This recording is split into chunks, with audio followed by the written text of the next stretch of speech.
네, 제가 예고해드렸던 대로 중국 안방보험이 알리안츠 생명을 인수해가는 이야기도 오늘 해보도록 하겠습니다. 좀 많이 놀라셨던 분들이 있을 거예요. 안방보험이라는 보험사가 알리안츠 생명, 우리에게는 굉장히 익숙하기도 하고 유명한 그런 회사가 35억 원.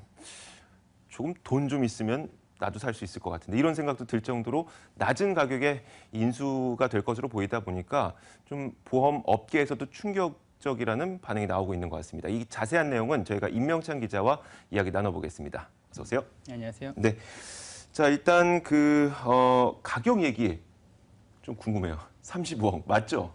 네, 맞습니다. 그 중국 안방보험하고 네. 독일 알리안츠 본사하고 그 지난 6일 새벽이죠. 그 아침에 그 한국 알리안츠 생명에 대한 주식 매매 계약을 체결을 했습니다. 그 당시 최종적으로 알려진 가격이 미화 300만 달러, 약 우리 돈으로 35억 원인데요. 그 한국 안방보험 관계자의 말 들어보시죠. 네.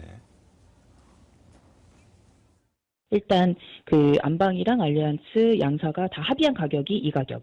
300만 달러. 네네네. 안방보험이 공식적으로 밝힌 인수 가격은 시장의 예상치에 크게 못 미치는 수준입니다. 네. 그 당초 시장에서 거론된 한국 알리안츠 생명의 인수가는 약 2천억에서 3천억 정도였는데요. 네. 그 실제로 매각된 가격이 시장 예상치의 약 100분의 1 수준에 못 미치는 수준입니다. 35억 원이라고 하니까 그 한남동에 있는 좀 고급 빌라 가격도 한 35억이면은 살 수 있거든요. 거의 그 빌라와 맞먹는다는 생각 때문에 좀 의아해요. 이 낮은 가격이 어떻게 형성된 거죠?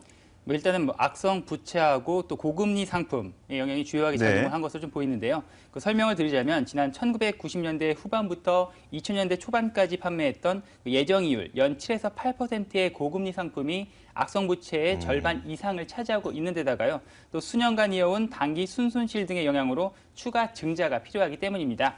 알리안츠 생명은 지난해 873억 원의 단기 순손실을 기록을 했고요. 또 2012년과 13년에도 각각 320억 원과 514억 원의 적자를 낸 바 있습니다. 또 여기에 대폭 강화되는 유럽의 국제 회계 기준 정책도 한몫했습니다. 네. 유럽에 본사를 두고 있는 모든 금융사는 이제 해외 법인도 유럽과 똑같은 회계 기준을 적용받게 되는데요. 네. 올해부터 유럽 본사와 마찬가지로 알리안츠 생명 한국 법인도 솔벤시 2를 적용받게 됩니다. 이 솔벤시 2가 뭐냐 하면 그 자기자본 규제를 대폭 강화한 회계 기준을 말하는데요. 그 보험 부채를 평가할 때 원가가 아닌 시가를 기준으로 평가를 해야 하는 만큼 그 투입해야 할 자금 부담도 덩달아 커지는 특징이 있습니다. 그 과거에는 고금리 확정 계약이 많은 보험사는 그 보험 부채 규모가 크게 증가하게 되는데요. 그 보험 수익이 현재와 같은 판매 시점이 아니라 그 서비스를 제공한 시점에 인식되기 때문입니다. 그러니까 일단 35억 원의 인수 협약을 하기는 했지만 결국 그 뒤에는 갚아야 될 부채도 있고 증자를 해야 될 비용도 있고 이런 것들을 다 감안하자면 거기에 35억이 포함되는 거군요. 그러니까 전체 매각가는 이제 안방보험이 실제로 내야 되는 금액은 다르겠네요. 예, 그렇습니다.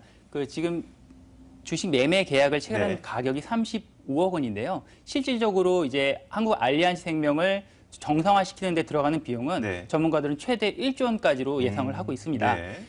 그 계속 얘기를 진행해 보자면요. 그 알리안츠 그룹이 한국 알리안츠 생명을 자회사로 유지하면 수천억에서 많게는 1조 원까지 증자 부담을 떠안을 수가 있습니다.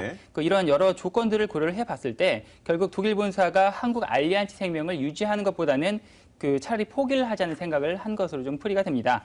그 앞으로 안방보험이 이제 대주주 적격성 심사를 받기까지는 약 2, 3개월 정도가 남아 있는데요.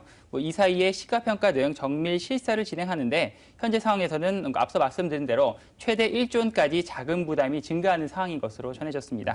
뭐 결국 안방보험이 표면적으로는 35억에 사지만 그 투입되는 비용은 오히려 더 많은 상황입니다. 그 알리안츠 생명 관계자의 설명 한번 들어보시죠. 대표적인 게 그 고금리 상품 팔았던 그 올드블락, 그죠? 연마진에 대한 부분이 있잖아요, 그지? 그거하고 또 뭐 IFRS 지금 또 그 국제회계 기준 맞추는 거, 이게 또 조만간에 돌아온다 그러잖아요. 그걸 계산해가지고 돌아올 걸 다 가정해가지고 그 돈을 상계 처리하고 지금 파는 것 같더라고 보니까. 그러면 뭐 실질적으로 파는 거는 뭐 1조가 훨씬 넘죠. 또 이 밖에도 알리안츠 생명의 경우 구조조정도 좀 불가피한 상황인데요. 뭐 이런 것도 이제 최종의 매각 가격에 좀 반영이 된 것으로 좀 풀이가 됩니다. 알겠습니다. 자, 이런 비용이 워낙 많이 들어갈 예정된 비용이 많다 보니까 일단 주식을 인수하는 가격은 낮게 잡더라도 어차피 안방보험이 짊어져야 되는 빚은 굉장히 많다는 이야기입니다. 자, 그런데 요즘에 이 안방보험이 지난해였죠. 동양생명 인수한 이후에 우리나라 금융시장에 굉장히 빠르게 좀 침투하고 있다는 느낌이 들어요. 네, 맞습니다. 국내 금융시장을 겨냥한 차이나머니의 공습이 아주 거센 상황인데요. 네. 그 안방보험이 말씀하셨듯이 지난해 9월 그 동양생명을 1조 1,300억 원에 인수를 하면서 그 중국 자본으로는 처음으로 국내 금융업계에 진출을 했는데요. 그 불과 6개월 만에 한국 알리안츠 생명까지 접수를 한 겁니다. 그 안방보험은 향후 동양생명과 한국 알리안츠 생명을 합병하는 절차를 밟을 것으로 보입니다. 그럼 그렇게 되면 약 40조 원의 생보업계 순위 5위권의 회사로 도약을 하게 됩니다. 그 안방보험은 지난 2014년에는 우리은행 인수전에도 참가한 적이 있는데요.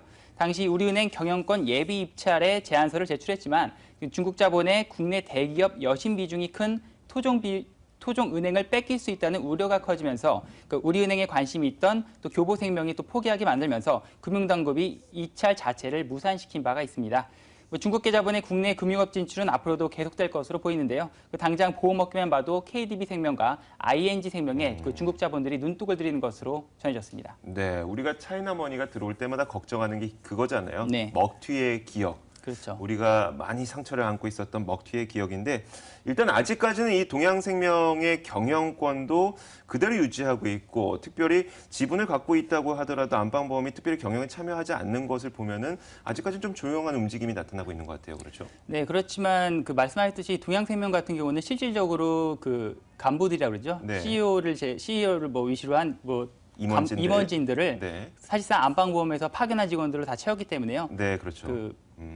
앞으로 이제 알리안즈 생명도 이와 유사한 구조로 가지 않을까 이렇게 추측을 해볼 수 있는 상황입니다. 알겠습니다. 자, 차이나머니가 우리나라 금융권에 얼마나 들어오게 될지 그 추이는 계속해서 지켜봐야 될 것 같습니다. 임명찬 기자와 함께했습니다. 말씀 고맙습니다. 고맙습니다.